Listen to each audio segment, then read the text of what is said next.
We're going to have William Ramsey join us here momentarily. He's wrapping up another interview. And we decided to pivot on the topic today. And instead of raking Alan Dershowitz over the coals, which I think needs to happen, there seems to be something very dark brewing in the city of Austin. And I'm not talking about coffee, espresso, or an oatmeal stout, right? There have been a spate of murders in Austin. Most of them have not been very well attended to by the local police department. And they sort of fit a pattern that is eerily similar to what's known as the smiley face killers. And William has actually written a book on the smiley face killers. And you get it on his website, you get it on Amazon. So there's a weird intersection here. And the weirdness is that a lot of these bodies that are being found dead are being found in Lady Bird Lake. And that's a connection. Water is a connection to the victims of the smiley face killer. Like usually it's men. There's a profile, it's men, and they go missing for a couple days. Now, here being Austin, Texas, if they go missing for a couple days and they wind up in the water, there's a good chance that the person who's gone missing, well, they'll be what? Their death will be described as a drowning, accidental drowning. But they don't know how long that body has been in the water. Usually what happens is that they will sink and then they'll pop up. Like there's a process where the body starts to expand with gases. It's a putrefaction fermentation process, which just doesn't sound very nice, but that's what happens. And so unless you tie the body down, it begins to float up, right? And then eventually it's discovered. So this is one of the common themes with a number of these murders in Austin that are still, for the most part, unsolved. And the water piece also, again, connects it to these quote-unquote smiley face killings where these victims go missing and they show up in various places in water. It's not always a lake. Sometimes it could be a creek, a tributary. Sometimes it could be a pond. There's almost always water in the lungs. And there's many other things that have happened to the body besides the water and lungs. I'll let William sort of fill you in on what those things are. But that's a theme, right? It's like, oh, well, they died of drowning. So we can just write this off as somebody who's just died of drowning, right? But what they don't really pay attention to are all the other things that happen to the body, like broken and missing teeth. And again, this is not necessarily going to be a show for the faint of heart, because some of these details can be gruesome. And of course, Willie will know what those sort of details are. So anyway, this is what's on the table for today. We decided to make a bit of a pivot. And one of the things that is also in part of the story and in the news cycle is one of Alex Jones's top writers, according to Alex Jones, a friend and a researcher, part of InfoWars, was found dead last week in Austin, albeit under very different circumstances. These are not the same circumstances. He was actually found dead on his property, and there was blood everywhere. So he didn't wind up in the lake, and he had only gone missing to the point where he didn't show up for work, and apparently he was very into being a part of InfoWars. So not being at work was quite significant. And then they sent somebody over to go check on him, and that's when they found that he had been killed. Now, the party line, or the narrative, the commonly held narrative around this now, a week later, is that somebody broke into his car and he tried to stop them and was murdered as a result of the potential theft of the car or what was inside of the car. Now, why this is important is because there was a record of him actually reporting and confronting somebody prior to this happening. And so again, there's kind of a narrative, but we're not really sure if that's the case. And speaking of the case, the man who solves them is right here with us today, Mr. William Ramsey. Hello, William. Robert, good to see you. Good to be with you. Yeah. I think the last time we did this, we just did this with audio. I don't think there was the video part of this. No, I don't think so. I don't think it was back in the day. I don't think StreamYard was around. StreamYard, and I think YouTube was still quite nascent. So just to give you all a bit of a history, I think I had William on my podcast. It might have been like 2016 or something like that. And we talked about the West Memphis Three and Damian Eccles and that whole scene. So that's how long it's been. Here we are. Wow. 9 years later. William, we're both still ticking here. Congratulations. Still ticking, a little bit more gray in the old hair, so to speak. Yeah. Long in the tooth. Yeah. But it's been an interesting ride. Yeah. So do you want to shift gears here and talk about now you are one of the, I would say, definitive authorities on the smiley face murders, which we can certainly get into. The title of the show, which I flipped, is we've had a spate of murders in Austin over the last couple of years. And most of those cases are unsolved. And as I was telling the audience prior to your arrival, the majority of these murders or these bodies wind up in Lady Bird Lake, which is a theme that's consistent with the smiley face killers. So why don't we start with the smiley face killer stuff? Okay. And give people some background into how long you've been diving into this, and then maybe we can eventually make our way back to Austin. Are you in Austin? I'm just outside of it. Okay, cool. So you know the background. I started researching this in 2016. It's almost been 10 years. And I started because I wrote a book in 2012 called Children of the Beast. And I kept seeing all these smiley faces around that. And I'd remember during that research listening to a, what is it? What's the overnight show? Art Bell? Art Bell, yeah. So there was an Art Bell show with a guest talking about the smiley face killers. So in my mind, I'm seeing this symbol. And then I remembered this. So it was kind of in my mind. I was watching stuff and I followed one case who I still remember out of Columbus, Ohio. His name was Joey LaBute. And he disappeared out of a bar. He was a gay guy. And I was like, okay, if this guy ends up in a river, I'm going to freak out because it's going to validate what I've seen before. And I've seen all these smiley faces in the comic culture, Watchmen, Alan Moore, Fight Club of all places. So what, there's something weird going on. Wasn't the smiley face also associated with Manson as well? I don't know. I'm not familiar with that. It'd be interesting to find out if it was. I don't know. Okay. It got the name. Oh, anyway, so Joey LaBute ends up in the Scioto River like 19 days later in a place previously searched. These cases all fit the same MO. Young man, nighttime, no indication that he's self-harming or anything. Goes out, maybe has one or two drinks, usually not super drunk, disappears, and then it's just like, where is this person?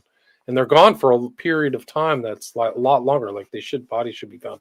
Massive search, families show up, put up posters all around town. It's on the local news. Then the body shows up and they just say accidental drowning and move on. So that's it. But a lot of these don't fit the thing of an accidental drowning. So it got its name Smiley Face Killers because two of the original researchers were two guys. One's name is Gilbertson and Gannon. They were independently researching the same thing. One was in New York. The other one was in Wisconsin. And there was a spate of these in Wisconsin. But they found that there was a smiley face associated with where the bodies were found. So it's kind of like a mystery, like what's going on. So I started again. This was 2015, I think, is Joey Labute. I reached out to I was on Facebook at the time. There were other researchers out there. One is Jim Smith, so I was following it. And then I've just kind of followed the cases and tried to keep up on things while doing other research. And I put out 2 documentaries. And my most recent book was out, I can't believe it, but it was in 2023. It's 400 pages. And it goes into, like, I followed the spate of deaths in Austin. They call it the Lady Bird deaths, but they don't, in my mind, they don't see the broader phenomenon of this worldwide phenomenon where like 400 or 500 men have died in the same fashion. But the first one was Santos in 2015, Randy Lexvold 2018. I have a full chapter on it in my book. I've talked to Lexvold's family members. Gutierrez 2018, Christopher Pugh 2019, he was a survivor. Clifton Axtell 2023, Jason John 2023. There was a spate all right next to each other. Jonathan Honey, March 2023. Christopher Hayes Clark, April 15th, 2023. And then there's even more after I published my book. There was a guy who was like literally found. And in my opinion, this is my opinion, the local authorities are covering up these cases. They're misstating stuff. There was a guy from Israel who they said had a heart attack. He was 25. And there's a weird connection to these comedy shows.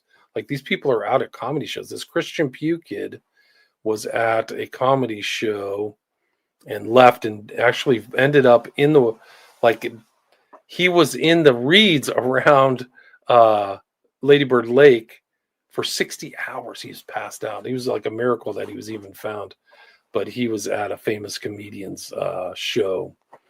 Anyway, this is a much broader thing. It's happening all over the world. There was a coinciding thing with the eclipse too. There were about 20 cases that happened last year. If you remember, the eclipse was, I think, February 2024. That followed the eclipse, which is weird. If you remember, the eclipse kind of came across the United States from Texas. From Texas all the way up to actually Maine. It goes all the way up to what you might call it, the northern part of Canada, Halifax, right?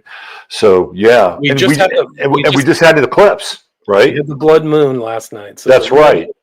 The red moon rose last night. Yeah, and I'm waiting for the reports to come in. I told people on my social media to stay safe and stay frosty.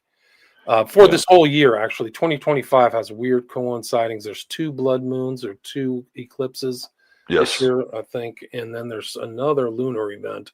And these guys who are into kind of the black, dark magic type stuff, they coincide a lot of their nefarious activities with these type of events. There's just no question about it.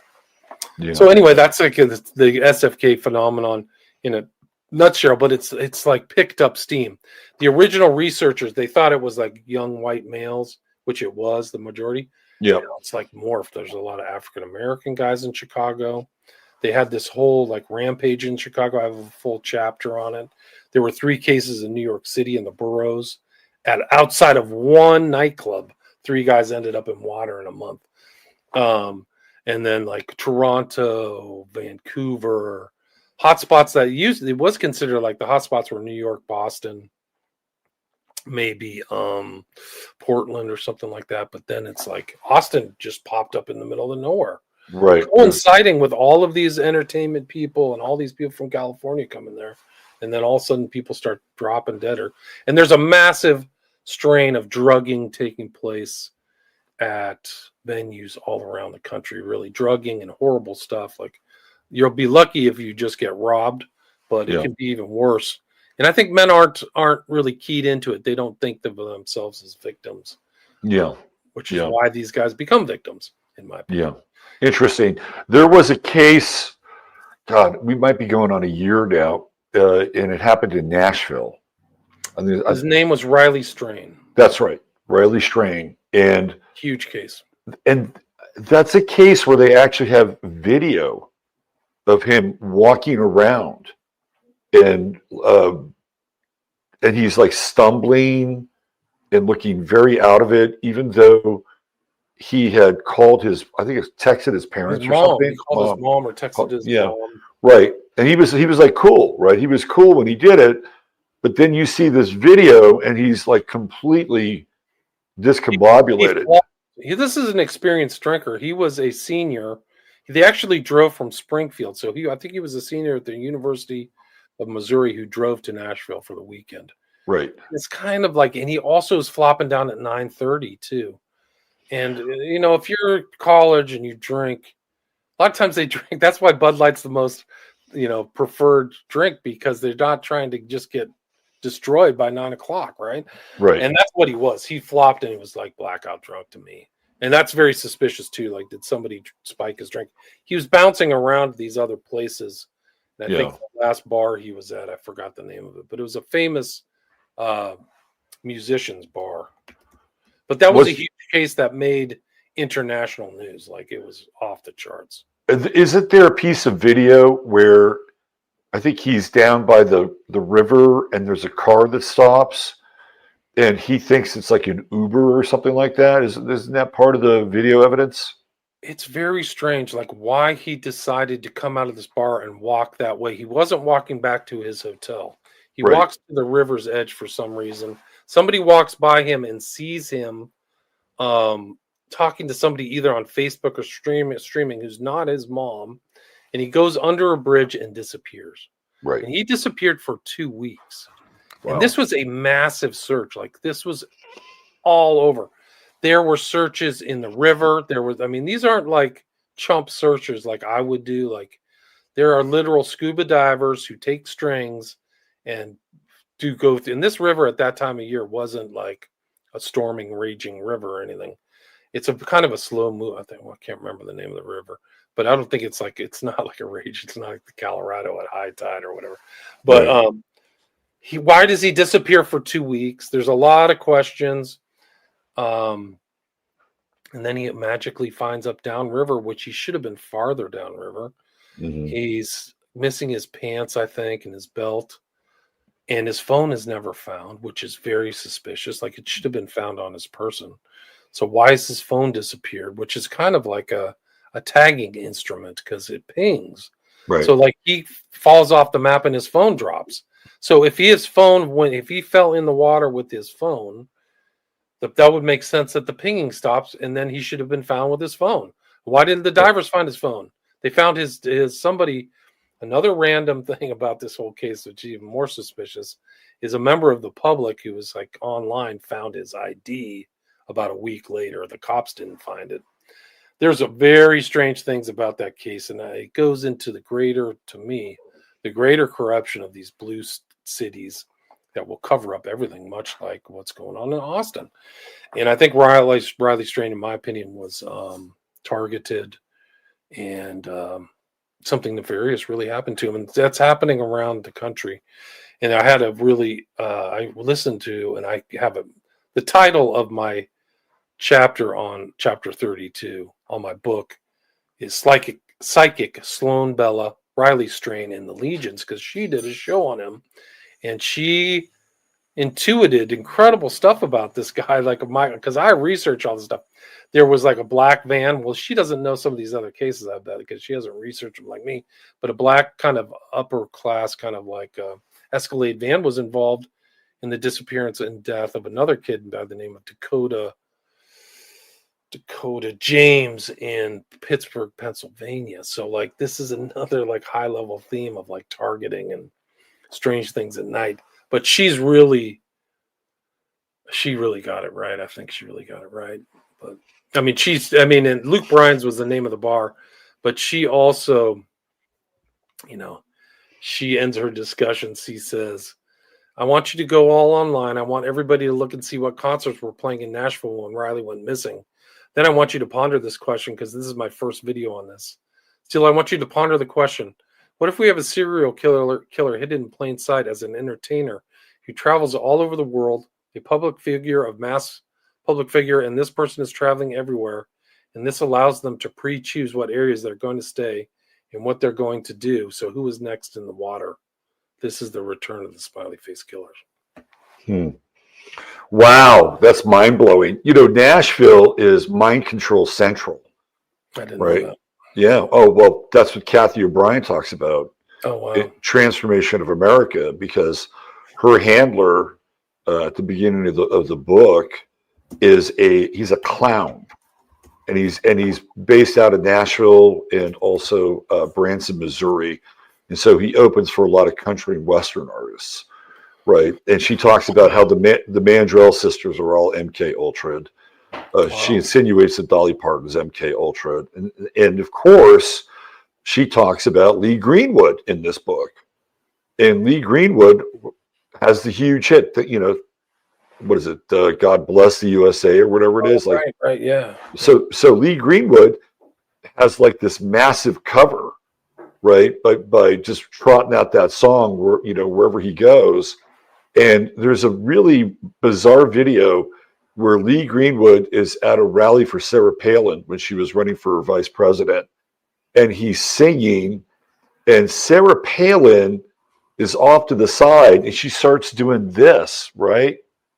She starts and her daughter, I believe is Bristol, that's the daughter's name, looks at her, it's like, Mom, what are you doing? Like all of a sudden, Sarah Palin's getting freaking activated. And it's because it's Lee Greenwood. He's more than likely her handler. So Nashville is MK Ultra Central. And I wasn't aware of that. It's interesting. It would make sense. I mean, these are just incredible things are going on in this world. Okay, we had this whole thing that happened at the White House with this fake Epstein release. We also had this incredible event for me, which happened, I think it was January 8th, 2025, which was the memorial for Jimmy Carter. And you have just this whole group of jackals and like vampires there with Trump, and Melania's crying. Was she talking to Obama? Her husband almost had his head blown off in July. And like it is George Bush Jr., Bill and Hillary Clinton, Obama, and then Garth Brooks is singing Imagine. Oh, okay. All right. You just did something right there. You just did something. Because I was going to ask you about Garth Brooks. And Young, sorry, one more thing. Young is the guy giving the thing. He is from Atlanta and neck deep in the Atlanta child murders. Like he's all over. Are you talking about Andrew Young? Andrew Young, yeah. Didn't he give the I think so. The memorial? Yes. Yeah, I'll have to double check that, but some people say that he is really suspicious about certain other things. But yeah, Garth Brooks. Okay, so Imagine is a satanic song. I'm sorry, it's Luciferian. William, when you brought up the Sloan Bella thing, okay, and she was talking about imagine that it's a performer or country, right? She's like given a profile. The first person that popped into my brain was Garth Brooks. Wow. Well, you might be as psychic as she is, because I know who she was talking about, and I know who was in town when Riley Strain went missing. Yeah, so that's where it went. And if you look at Garth Brooks, right, he's always wearing something checkered. So he's always like fronting this duality and this almost borderline schizophrenia. And then he did that one really weird record.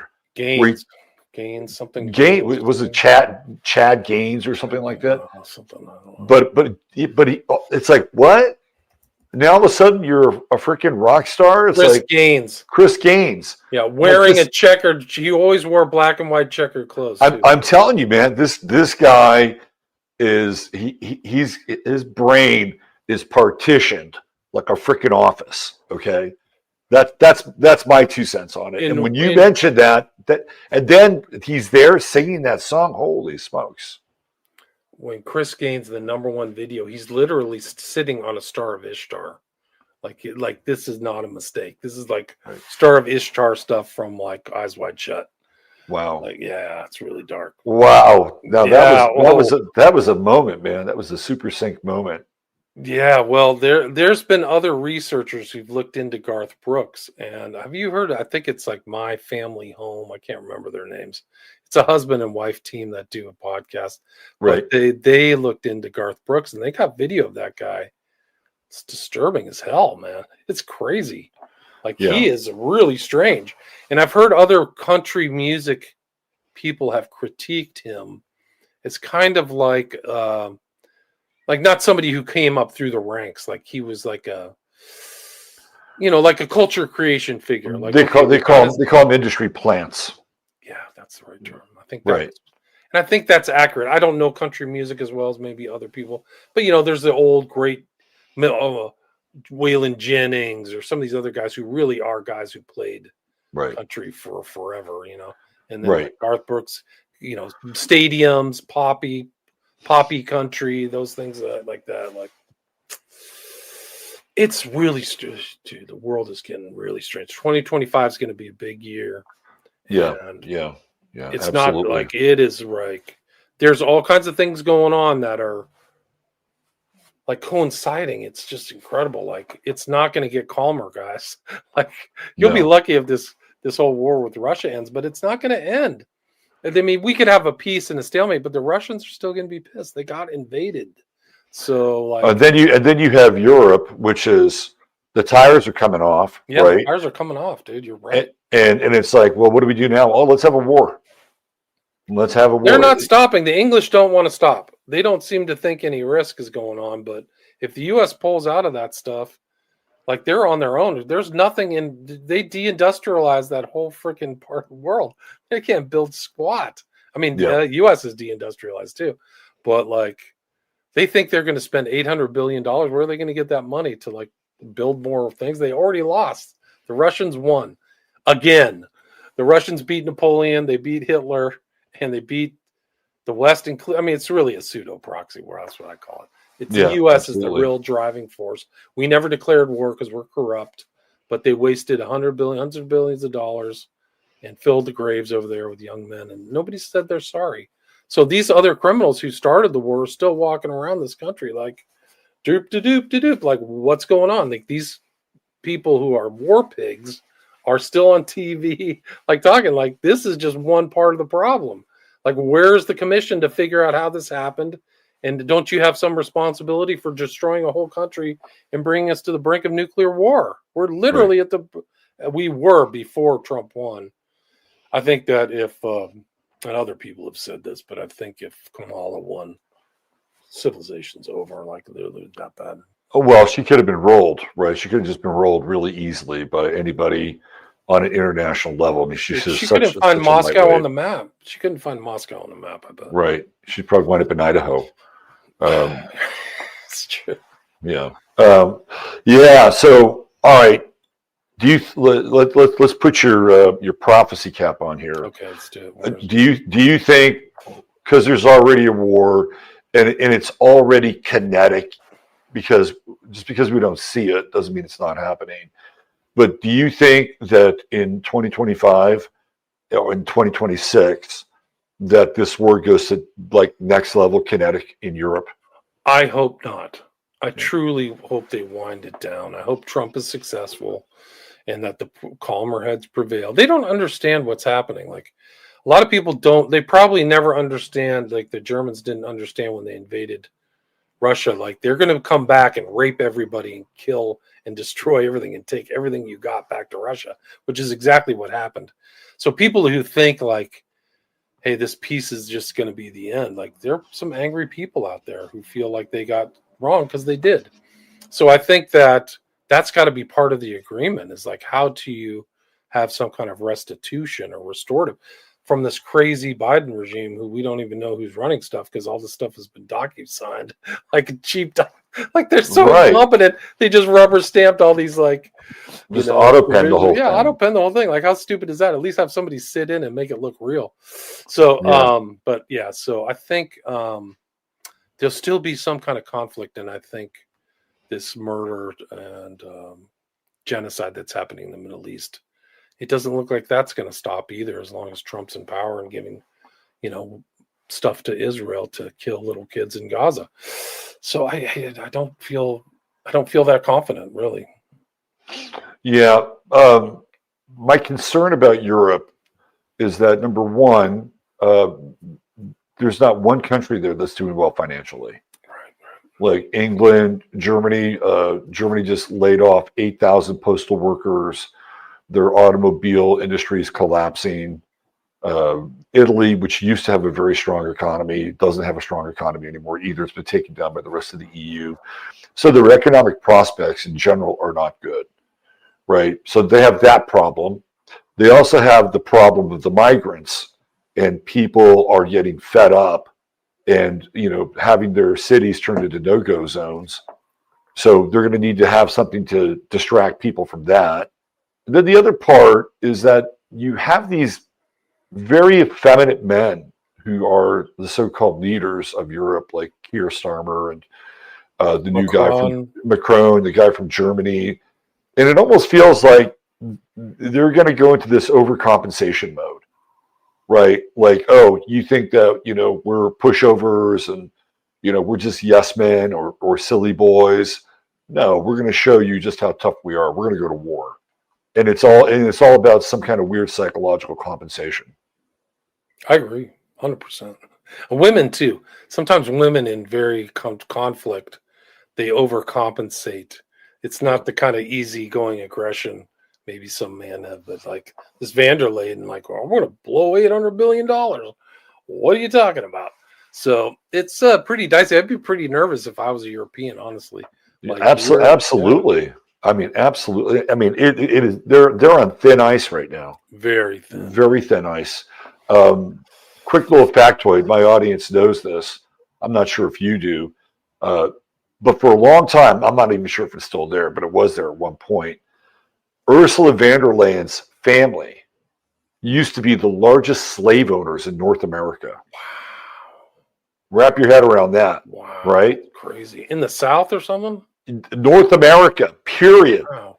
Right? Canada, the South, probably some island slave trade, the largest. Wow. That's her family. Like her husband, his family dominated. He's Dutch. That's where she gets the von der Leyen name from. His family dominated the silk trade in Europe for centuries.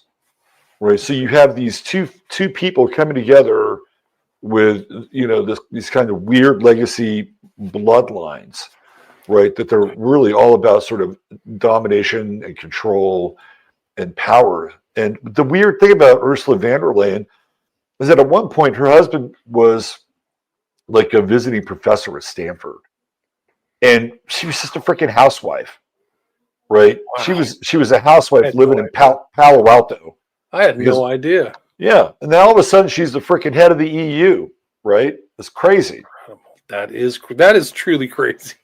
Yeah. Like, I mean, a lot of people don't know what kind of like midwits some of their bureaucratic overlords are. The EU is just one big giant bureau, and they're going to take you to hell, man.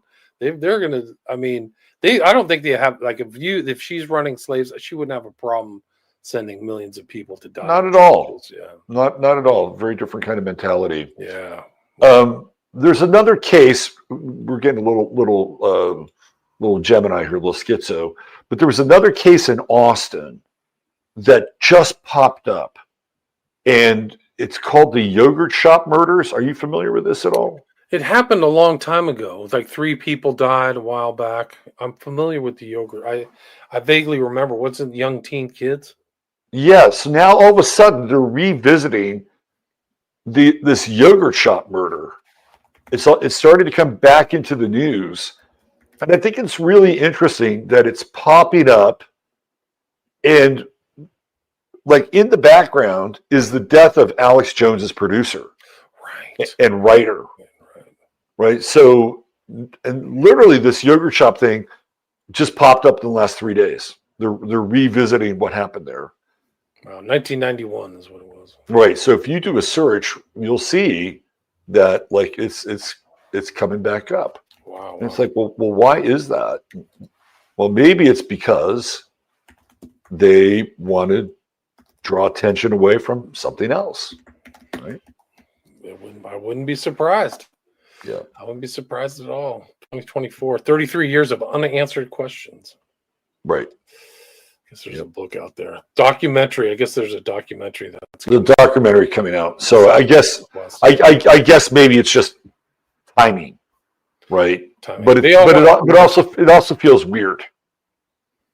at the same time. It seems weird. Well, the other thing is they had like a huge like UAP movie. The Age of Disclosure came out at South by Southwest too. So all the UFO grifters showed up too.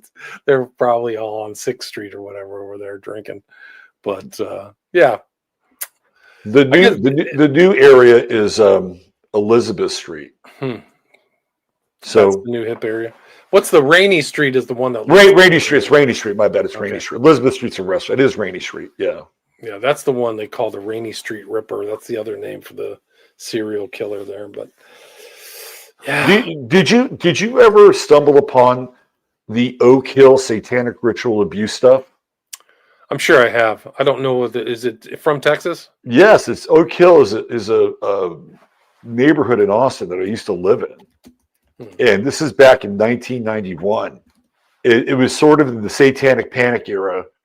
And it was two proprietors of a daycare center. Keller? Fran and Dan Keller. Yeah. It's kind of happening around the time of the McMartin stuff, maybe a little bit after. So they're actually innocent. So it really was satanic panic. Well, they got a $3.5 million settlement out of this thing. But then the kids were diagnosed with dissociative identity disorder. I mean, it's kind of weird stuff. I'll have to look through that. Yeah. That's the McMartin's preschool was what, in the 80s. So I think McMartin was like 89. I think it might have been about 2 years before that. Yeah. There's different things that happen. I mean, there was definitely some paranoia and stuff, but I think the witch hunt narrative by Ross Chade covers a lot of these cases in a good way. I think he takes a more nuanced view. Like there are some where there really are happening, and then that bleeds over to some of these other situations where the evidence isn't as real. But yeah. So what do you think, or who do you think is behind the smiley face stuff? I think it's a network of people who are associated either on the dark web or in certain groups, FetLife or like really extreme BDSM type stuff, who have like graduated through violence and stuff to actually doing horrible things to their target audience. I think it's mostly a gay motivated thing.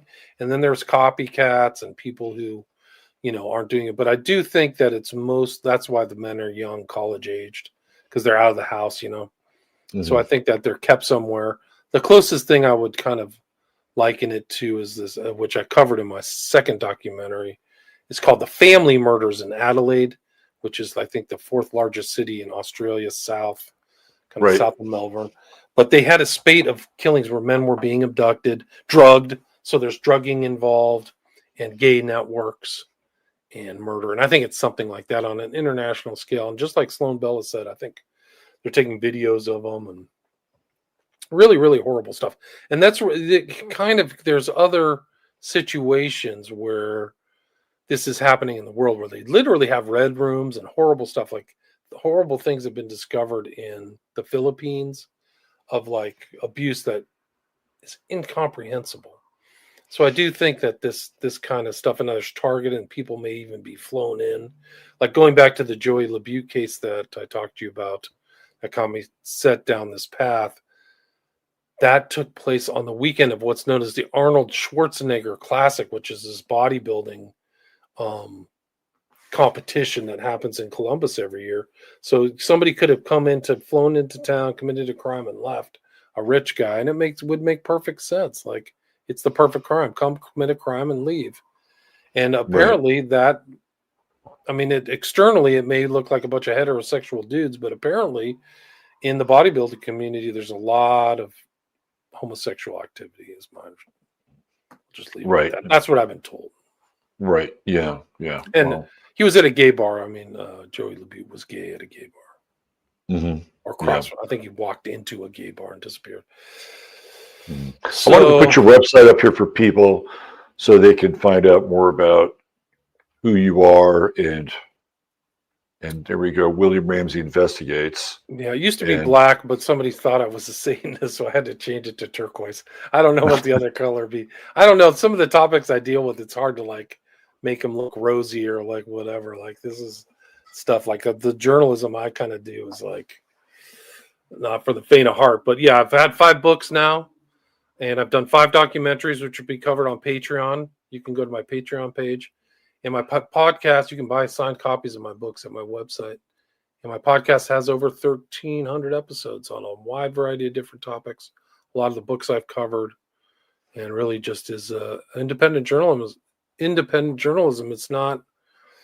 I get paid by my listeners listening to my ads on my show. I'm not supported by the tech overlords or have some secret benefactor or anything like that.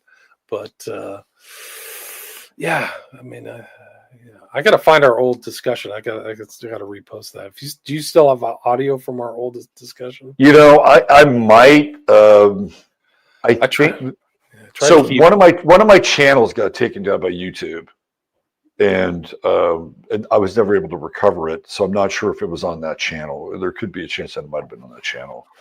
There's a question I was going to ask you. Oh yeah, how do you keep it together? Because you delve into a lot of really dark material.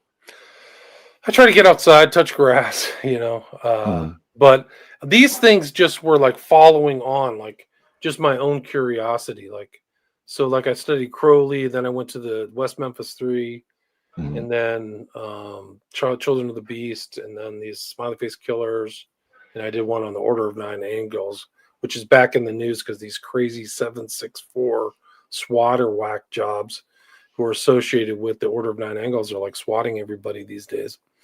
But that was that book is my most sold book, is The Global Death Cult. Interesting. But, yeah, they've all kind of just followed off of my research, really just kind of satisfying my own curiosity. Are these things real? And the answer is, yeah, there's some dark stuff going on. Right. So, I mean, I try to hold it together as best I can. Yeah.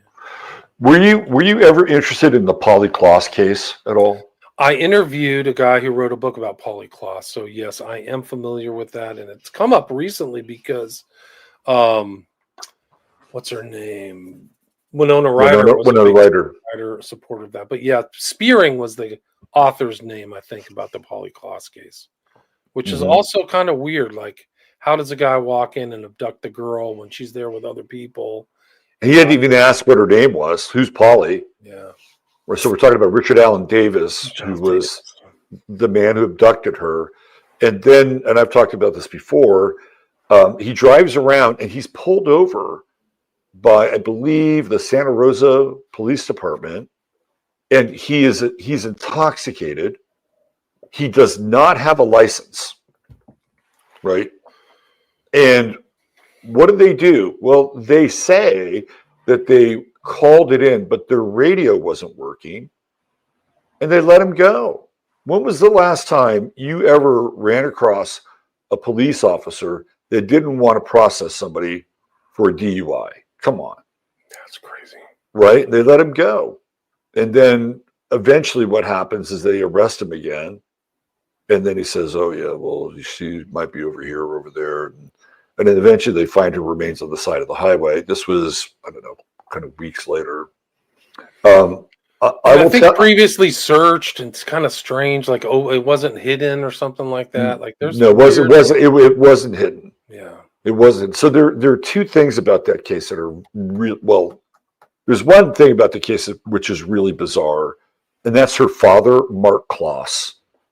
And Mark, okay. Do you have children? Yes. Okay. So if one of your kids went missing, wouldn't you be a mess? Yeah. Yeah. Mark Klaas had the weirdest vibe when she went missing.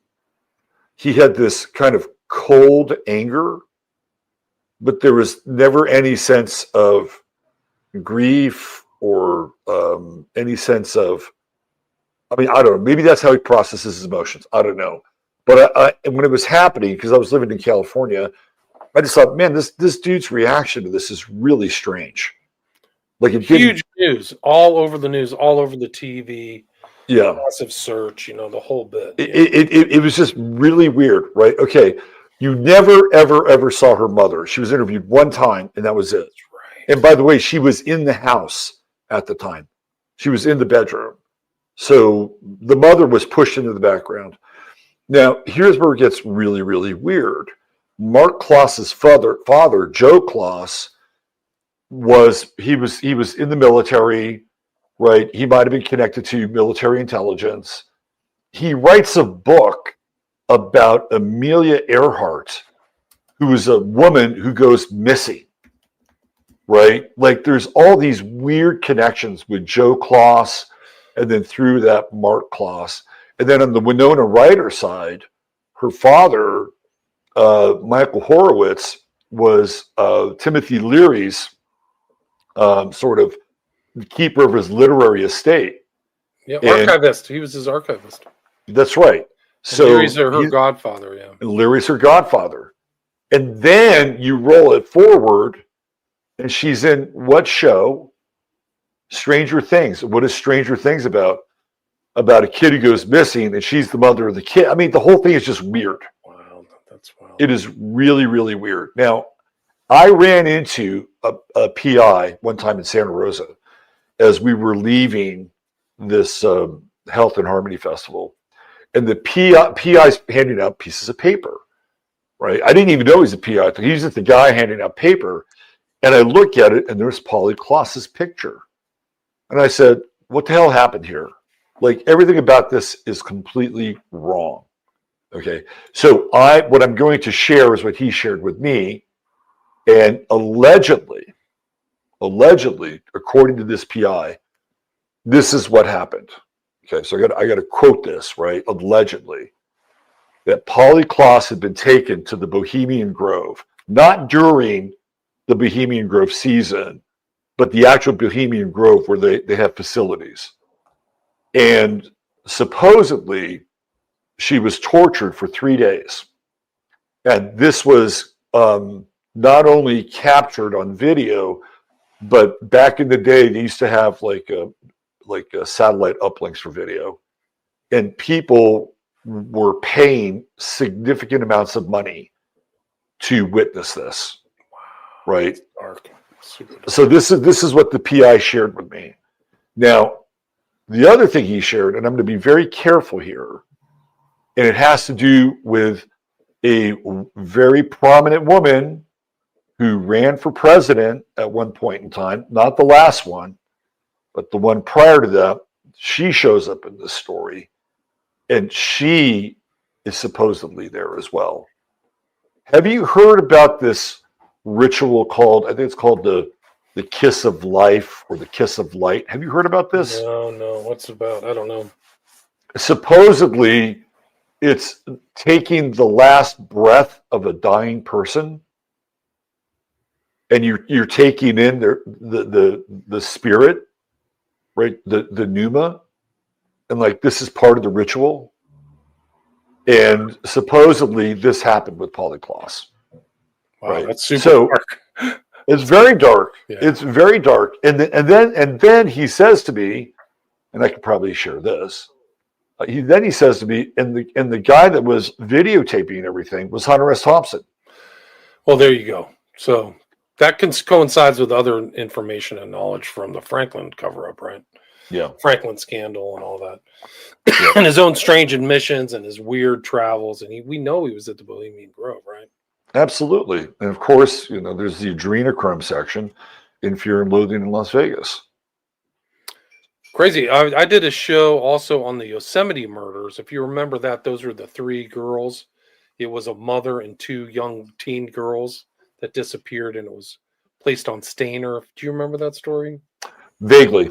Well, that was another one where like it was so dark that he supposedly abducted them himself, these 3 women, and tied them up and controlled them. But really what really happened is he and his cohorts took these 2 girls, or one of them at least, and kept her for a while and did unspeakable things. And then they were meth heads. But I think the police either left that out of the story or it just never hit the media that way. But like literal abduction and like torture and kept for a long period of time. Like it's horrific. And Stainer took took the fall for the group. Really, it was a group type thing, which sounds very much like Klaus. Yeah, but I interviewed this guy Frank Spearing. You can listen to it on my. So what is the is this a PDF you brought up here, or is this No, this is just a book that I had the author on my show. He talked about the case. So I've done a lot of true crime, like just because I'm curious about it. So this is just one of the things. So this might be something you'd be interested in listening to, or a book you could read. But that wouldn't surprise me. The story of Polly Klaus, and the weird thing is, like, the dad may be involved in all that weird stuff. Like that may be like what's going on. Like they have blackmail on that dude because he did act weird, and I think he worked at like on Nob Hill at one of the hotels or something like that. Like I remember some of those stories, but anyway. No, I thought the reaction was just really, really misplaced on a lot of different levels. So the weird thing is I actually wrote about this on my website, and somehow he found it. And he left a comment on my website. Oh, really? What did he say? He called me a sick fuck. So, you sick fucking bastard or something like that. Right. And it's like, oh, well, maybe I should take this down. I don't know. Yeah. This happened. Like, yeah. Yeah, but the weird thing though is like his dad is so strange. Like the whole Joe Klaus, like his dad had a radio show on ABC Radio. He's got this military connection, and he's got this really bizarre book about Amelia Earhart, who is a young woman who goes missing. It's just like it is weird, like a lot of missing stuff. It's like very strange, right? You know what's also strange about Winona Ryder? Her middle name Laura is after Laura Huxley, Aldous Huxley's wife. So she has connections to both Huxley and Leary through her parents. Interesting. Crazy? Yeah. Interesting. Yeah. The whole Stranger Things, like there's like weird 6 degrees of separation around Stranger Things. The producer of Stranger Things is this fellow by the name of Robert Gajusek. Get out. Robert Gajusek produced that? Yes. Is that the son of Gajusek, the full-on pedophile? No.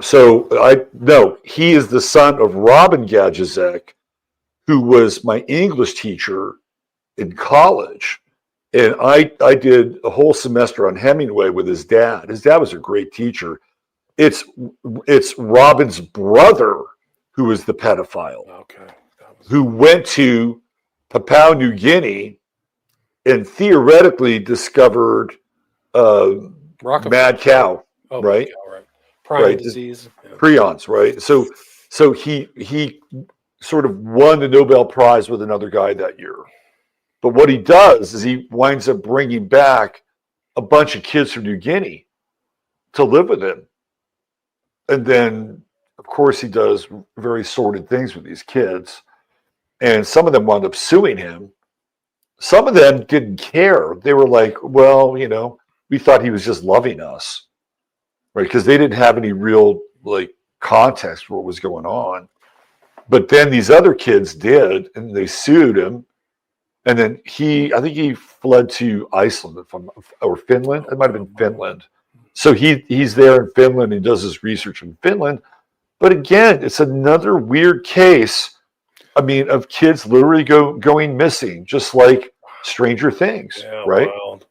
It's really wild. Yeah. I thought Gajusek had the pedo Gajusek had some weird connections too. Like, I think somebody who was investigating the Process Church found that Gajusek was in New York City or something like that. Like, it's unbelievable. It could be. His dad was a very unique guy. And the father of the pedophile? No, the father of the producer. Oh, okay. Robin, who was my teacher in college. He was super unique. He was very bright. And he was one of the best English teachers I had. He knew Hemingway inside and out.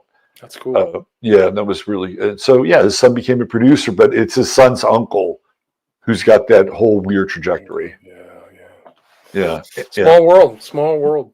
Yeah, indeed it is. Well, William, how can we get out of here on a lighter note? We made it past the blood moon, so that's good. We're all still here. Right. We're moving into spring. It's 2025. and you'll never have a loss of interesting things to look at or talk about, considering all that's happening in the world right now. It's Right. like you just like, what subject do you want to talk? It's Yeah. incredible. I mean, but I think there is kind of a increase in knowledge and exchange that's decentralized, of which you and me talking right now are part of, in exchanging information and talking from different perspectives. And I think it's kind of like the new public commons of these types of StreamYard things. And people can take what they learn, but they still learn something, and you're not getting ground down with the really vicious propaganda, or being like, you think along with the guests, like you think along with Robert or me.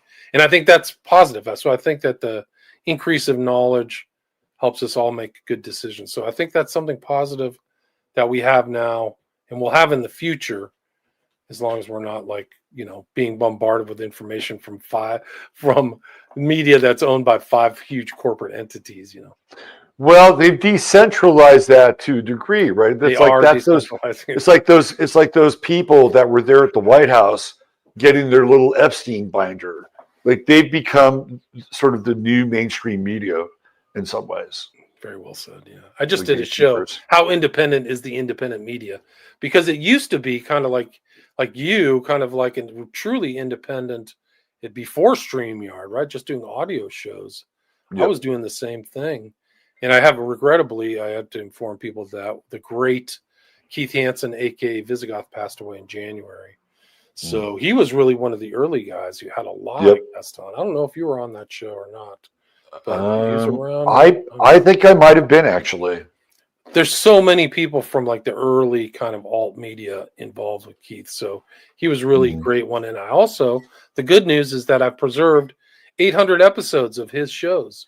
So you can see them just type into a search engine, the Visigoth archives. I think I have them in a series of 6 or 7 150 episode tranches. And you can go through, they're still good. Tons of JFK material, tons of book conversations, a lot of stuff about Lincoln and early Dave McGowan. I mean, just incredible stuff, like of great historical importance as far as I'm concerned, for people who like to try to, tell the truth. It's really mind blowing. You're reminding me of a period of time where you had Jim Mars and Tex Mars and Edgar Steele and all these really hardcore alternative researchers. Many of them have passed away. Yes, they have. Right. And now there's like this, we might even be into the third wave version of this, but those guys were gangsters. Those guys were out there without a net. And, they were. Uticans for 9/11 Truth, all these Mothman prophecies were going on there, and just a lot of early stuff that's really fantastic, still fantastic. And also there wasn't a lot of compensation for these dudes. Not like now. You get a chant like Ian Carroll's making a shit ton of money right now. But hundreds of thousands. Yeah, I mean, 15 years ago, that wasn't happening. No. You weren't making. I mean, YouTube. If you were getting it on YouTube, you were making a pittance. Like some of these guys really have cashed out, but most of those people were doing. I don't think Keith really made any money from his show. He just enjoyed it. It was like an intellectual exercise for him. I think he did it. Some of the early shows were done from the library at the St. Albans or wherever he worked in Tampa. So he would just work and then do his show. Those are some of the. That was actually, he gave me my first chance. Really, I was with him in 2010 when I published literally printed out my book on a printer. He was really one of the guys who gave me a chance, and that's kind of why I, stuck with him. I literally, this is my first book, by the way. People, it's a little blurry. You got to. I'm gonna fix it. Okay. I'm trying to unscreen it. There we go. This is one of it. So when I first published this, I printed it out on my printer, so you can see the ring binder. Right. It used to be published on a website called CreateSpace. I don't know if you remember that. I remember CreateSpace. Yeah. Okay, it's morphed into Kindle KDP, but 15 years ago, man, it's been a ride. So you were total DIY. I went and looked around and tried to talk to people about my book. I was really concerned about getting it changed. I didn't want that kind of idiosyncratic my own perspective changed, like somebody to tinker with it. But I Yeah. also went around and talked to publishers, and they were giving me squat. Like I was nobody, obviously. And I was like, Right. well, let's see. Would I rather make $7 on every one that I sell myself, or, roughly like half what the cost was back then, 15, $20, or give it to somebody who I don't have control over and is literally giving me like 5 cents net. So after Right. expenses, like crazy, like low ball. I'm like, what? You actually get people to give you a book for that little money? That means they're just making the lion's share, like a beyond lion's share. These publishers, Yeah. they have contempt for the author. So I've self-published all the way.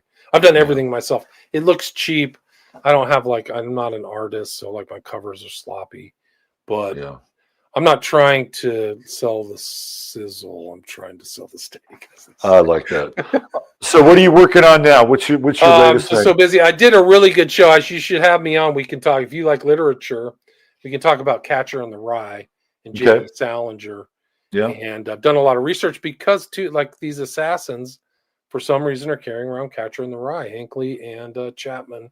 But Right. it goes into a larger kind of study of culture creation, why Salinger's book sold 65 million copies. Like, it's incredible the kind of reach that one book has had. But it has a darker underbelly, and I think that some people keyed into it. But as a piece of literature, it's really something else. Salinger wrote it at 32 because it has all kinds of dark subject, murder, pedophilia, almost every sexual kind of proclivity is encapsulated in there.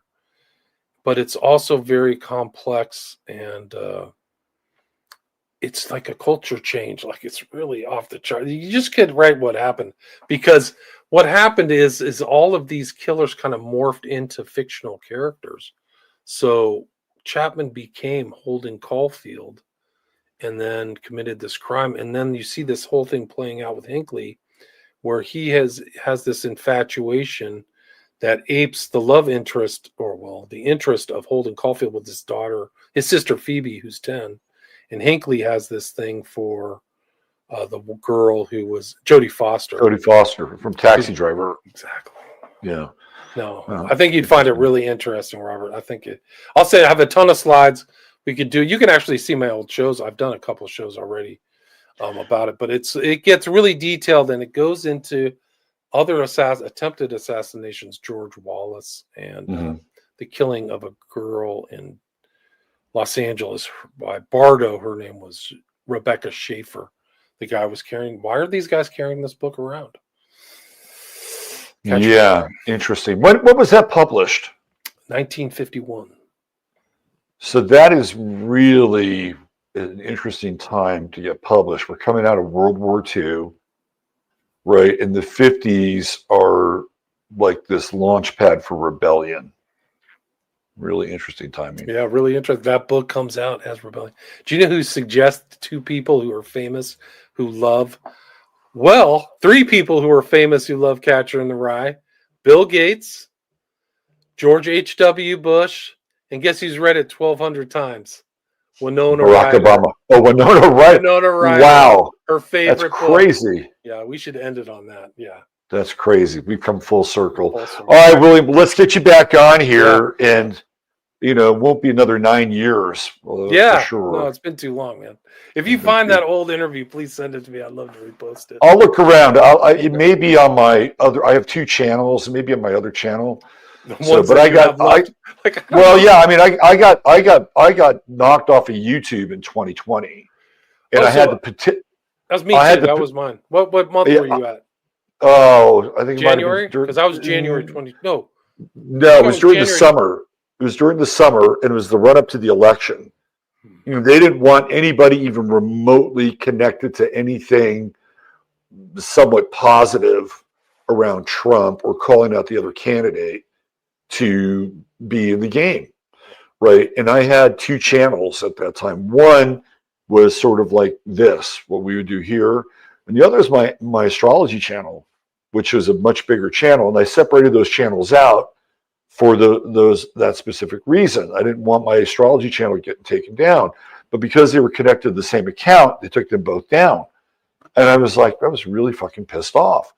So I waited maybe about, I don't know, 2 months, and I went back to YouTube and I said, look, you took my channel down for this one channel down for whatever reason you chose, but of this other channel that had nothing to do with it.